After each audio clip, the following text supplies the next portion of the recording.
Hello students, this is the next part from A Truly Beautiful Mind. Let's see. He also felt a special interest in a fellow student, Mileva Merrick.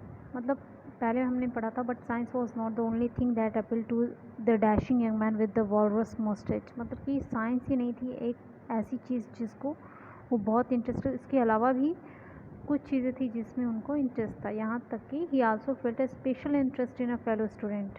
उनके साथ एक student थी जिसमें उनका interest था, उनका नाम था Mileva Maric, whom he found to be a clever creature. उनको क्या मानते थे कि वो बहुत ही क्लेवर है। This young Serb had come to Switzerland because, ये सर्बियन थी, ओके तो ये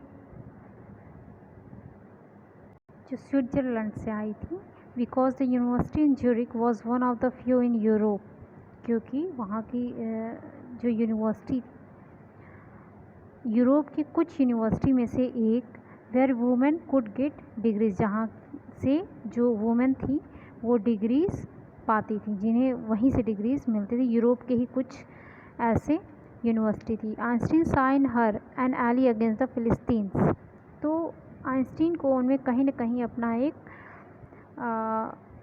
साथी, बहुत अच्छी साथी के रूप में वो दिखती थी। अगेंस्ट द फिलिस्तीन्स, उनमें उनसे फ़िलिस्तीन से कुछ क्लैश हो जाया करती थी, जिसके विरुद्ध में वो हमेशा आइंस्टीन के साथ खड़ी रहती थी। Those people in his family and at the university with whom he was constantly at odds. The couple fell in love, तो वो उस यूनिवर्सिटी में बहुत लोग ऐसे थे जो कि एक दूसरे से क्लैश करते थे, वो उनके साथ खड़ी होती थी। तो ये कपल क्या हुआ, the fell in love letter survive in which they put their affection into words. तो उनकी ये चीज़ें कैसे पता चलती थी कि क्योंकि कुछ लेटर्स थे जो जिसमें वो अपनी फीलिंग्स लिखते थे एक दूसरे के लिए, मिक्सिंग साइंस विथ टेंडरनेस। तो और उसमें भी क्या होता था, उसमें भी साइंस की चीज़ें अपने भाव को उसमें बयां करते थे। Wrote Einstein, how happy and proud I shall be when we both have brought our work on relativity to a victorious conclusion. मतलब वो समय, अब यहाँ पे वो लिखते हैं कि वो समय कितना अच्छा होगा जब हम दोनों साथ मिलकर थियरी ऑफ रिलेटिविटी को, कंक्लूज़न को पब्लिश करेंगे। ठीक है, तो यहाँ पर भी उनके इस लेटर में एक लाइन है जो कि दिखाता है कि उसमें भी साइंस के इनके भाव होते हैं। In 1900 at the age of 21 Albert Einstein was a university graduate. Okay, as 21 में ये ग्रेजुएट हो गए थे, बट एंड अनएम्प्लॉयड, ये अभी अनएम्प्लॉयड थे। He worked as a teaching assistant, इन्होंने as a teaching assistant work किया। गिव प्राइवेट लेसन्स मतलब कि ट्यूशन भी पढ़ाया। And finally secured a job in 1902 as a technical expert in the patent office in Bern. और एक कहाँ पे, बर्न में पेटेंट ऑफिस में इन्हें एज अ टेक्निकल एक्सपर्ट की जॉब मिली। ये पेटेंट क्या है, पेटेंट ऑफिस जहाँ पर इंटेलेक्चुअल वर्क्स या साइंटिफिक इन्वेंशंस जो है बनाते हैं तो कॉपीराइट देते हैं पेटेंट ऑफिस से। While he was suppose to be assessing other people's inventions, जब वे दूसरे के इन्वेंशंस को असेस करते थे, Einstein was actually developing his own ideas in secret. तो कहीं ना कहीं आइंस्टीन की भी जो आइडियाज़ हैं सीक्रेटली वो वर्क करने लगती थी। He is said to have jokingly called his desk, तो वो खुद कहते थे जिस टेबल पे, जिस डेस्क पे वो काम करते थे, वो उसको क्या कहते थे, bureau of theoretical physics. Okay, next, one of the famous papers of 1905 was Einstein's special theory of relativity। तो 1905 में तो उनकी स्पेशल थियरी आई, स्पेशल पेपर जो था वो था theory of relativity, according to which time and distance are not absolute. Indeed two perfectly accurate clocks will not continue to show the same time if they come together again after a journey if one of them has been moving very fast relative to the other. From this followed the world's most famous formula which describes the relationship between mass and energy. E is equal mc square. देखते हैं समय, इसमें समय व distance दोनों एक relative term है। मतलब आज के टाइम में जब हम बात करते हैं कि 6 बज गया, 7 बज गया, 10 किलोमीटर जाते हैं, 20 किलोमीटर जाते हैं, एक्चुअली इसमें कोई रियलिटी नहीं है।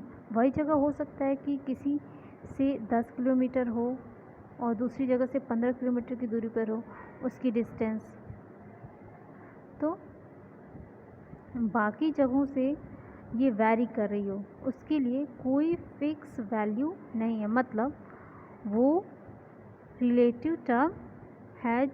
जैसे एक के बारे में हम जानते हैं तो एक की वैल्यू हम दे सकते हैं, और अगर उसके बारे में नहीं जानते, उस चीज़ के बारे में नहीं जानते तो उसके बारे में कोई वैल्यू नहीं दे सकते।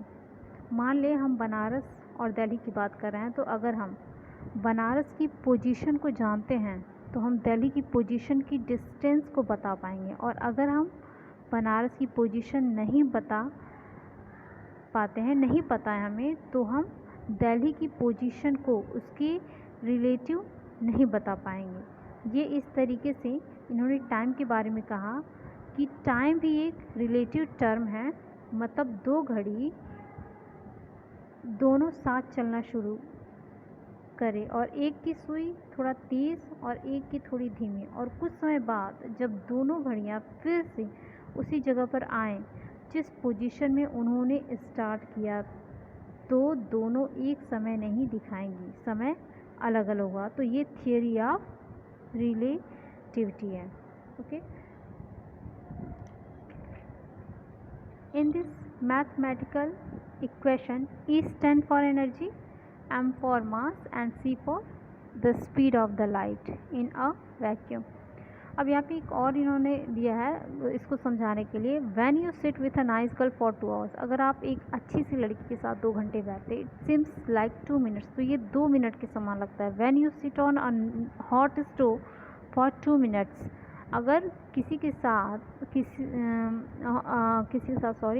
किसी हॉट स्टोव पे आप 2 मिनट के लिए बैठते हैं तो ये आपको इट सिम्स लाइक 2 आवर्स, तो ये आपको 2 घंटे की तरह लगेगा। दैट्स रिलेटिविटी, यही रिलेटिविटी है। While Einstein was solving the most difficult problems in physics, his private life was unraveling. जब इन अपने ये फिज़िक्स की प्रॉब्लम जो डिफ़िकल्टीज़ को सॉल्व कर रहे थे, तो इनकी प्राइवेट लाइफ, जो इनकी पर्सनल लाइफ है, कहीं ना कहीं वो भी डिस्टर्ब थी। Albert had wanted to marry Mileva right after finishing his studies. अब अल्बर्ट क्या चाहते थे कि वो मिलेवा से शादी करना चाहते थे जैसे उनकी स्टडी ये ख़त्म हो, but his mother was against it, लेकिन उनकी जो माँ थी वो इसके अगेंस्ट थी। She thought Mileva who was 3 years older than her son was too old for him, उनको लगता था कि मिलेवा उनके मतलब कि आइंस्टीन से 3 साल बड़ी हैं, तो वो उनके लिए अच्छा नहीं है, वो और भी बड़ी हो जाएंगी। She was also bothered by Mileva's intelligence, और कहीं ना कहीं मिलेवा की जो इंटेलिजेंसी है वो भी उनको बहुत खटकती थी। She is a book like you, वो कहती थी कि ये जैसे तुम किताबी कीड़े हो वैसे वो भी है, दोनों एक जैसे रहोगे फिर मेरी कौन सुनेगा। His mother said Einstein put the wedding of, तो आइंस्टीन ने ये सब सोचकर उन्होंने चीज़ों को कैंसिल ही कर दिया, उन्होंने शादी न करने का ही फैसला कर लिया। The pair finally married in January 1903, लेकिन फिर फाइनली इन्होंने 1903 में शादी की एंड हैड 2 sons, और इनके 2 बेटे हुए। But a few years later the marriage faltered, लेकिन कुछ साल बाद इनकी जो मैरिज है वो टूट गई। Mileva meanwhile was losing her intellectual ambition and becoming an unhappy housewife. Mileva ji थी वो अपनी जो इंटेलेक्चुअलिटी थी, जो एम्बिशन था, वो कहीं ना कहीं उन्होंने खो दिया था और एक बहुत ही असंतुष्ट हाउस वाइफ हो गई। आफ्टर इस ऑफ कॉन्स्टेंट फाइटिंग, लगातार फाइटिंग के चलते the couple finally divorced in 1919। Einstein married his cousin Elsa the same year, और उसी ईयर में जो आइंस्टीन थे उन्होंने अपनी कज़न एल्सा से शादी कर ली। Einstein's new personal chapter coincided with his rise toward fame. In 1915, he had published a general theory of relativity. अब यहाँ पर उनका जो पर्सनल चैप्टर था, पर्सनल लाइफ, तो कहीं ना कहीं आ गया और 1915 में एक जनरल थियोरी ऑफ रिलेटिविटी उन्होंने पब्लिश की, which provided a new interpretation of gravity, जो कहीं ना कहीं जिसने क्या दिया, एक नई व्याख्या दी ग्रेविटी की. An eclipse of the sun in 1919 brought proof that it was accurate. यहाँ तक कि एक्लिप्स जो ग्रहण लगा उसमें भी एक सही साबित हुई. Einstein had correctly calculated in advance the extent to which the light from fixed stars would be deflected through the sun's gravitational field. The newspapers proclaimed his work as a scientific revolution. उन्होंने बता दिया था कि जो stars हैं eclipse के time में कितनी लाइट रिफ्लेक्ट करेंगे अर्थ की तरफ, और ये बहुत बड़ी बात थी सन की ग्रेविटेशनल फील्ड के ज़रिए, और न्यूज़पेपर में उनके इस काम को साइंटिफिक रिवॉल्यूशन करार दे दिया गया. Okay, thank you.